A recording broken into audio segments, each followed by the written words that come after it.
It's ARRR-Gust, and it's International Pirate Month. Hi, I'm Matt McLaine, author of 2019's A Merry Life in a Short One, Unhelpful Self-Help and Terrible Advice from the Golden Age of Piracy, as well as 2020's Piracy Papers, primary source documents from the Golden Age of Piracy. Now, when you're researching pirates, you run into a lot of modern pirate myths. For example, Pirates of the Caribbean movie made famous the Pirates Code. There wasn't really a code that all pirates followed, even if it was just a guideline. But pirates did have a code they followed, called the Articles, that new crew signed when they joined the ship, and that forced crew members were made to sign at Sword Point. The Articles were often shared across different ships, especially if one pirate crew was related to another, and many pirate articles had common themes. But there was no one set of articles that all pirates followed, and certainly none that could be called a pirate code. Buccaneers who sailed the Spanish Main in the mid-17th century had their own articles. And privateers, legally licensed government pirates, given a letter of marque to hunt enemies in time of war, they had articles too. Even William Kidd, the famed Captain Kidd, who started out as a privateer and ended as a pirate, had his own articles.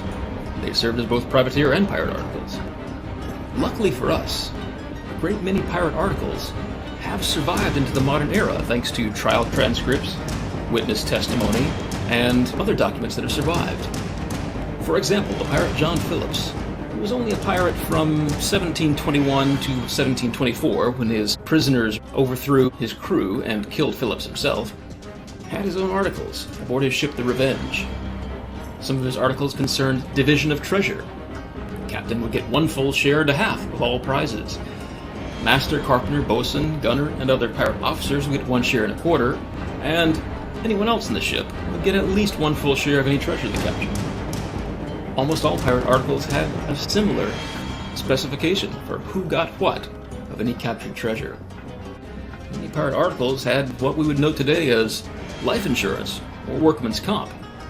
They specified that if any of their crew were injured in battle, that they would set aside a piece of the collective treasure for that pirate. For instance, Phillips's articles specified if any man shall lose a joint in time of an engagement, they'd have 400 pieces of 8, and 800 pieces of 8 for a limb. Many pirate articles even specified at least 100 pieces of 8 for loss of an eye. One of the most successful pirates of all time, at least in the Golden Age, in terms of number of ships captured, was Bartholomew Blackbart Roberts.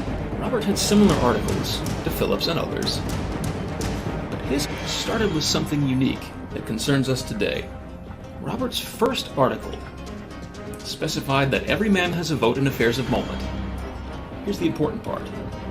His first article also said, each man will have equal title to fresh provisions or strong liquors at any time seized, and may use them at pleasure, unless a scarcity makes it necessary for the good of all to vote retrenchment.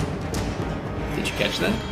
Every man on board, from the greatest to the least, had equal access and equal right to food and drink, except in times of need. If the food and drink ran low, then everyone would share in rationing the food and drink. The captains were no exception. Pirates, as bad as they were, took care of each other. And that went for food and drink too. Even pirates made sure that no one, from the captain to the cabin boy, went hungry. If pirates can do that, why can't we? So for me, Matt McLaine, Pirates of the Rogues Armada, happy International Pirate Month.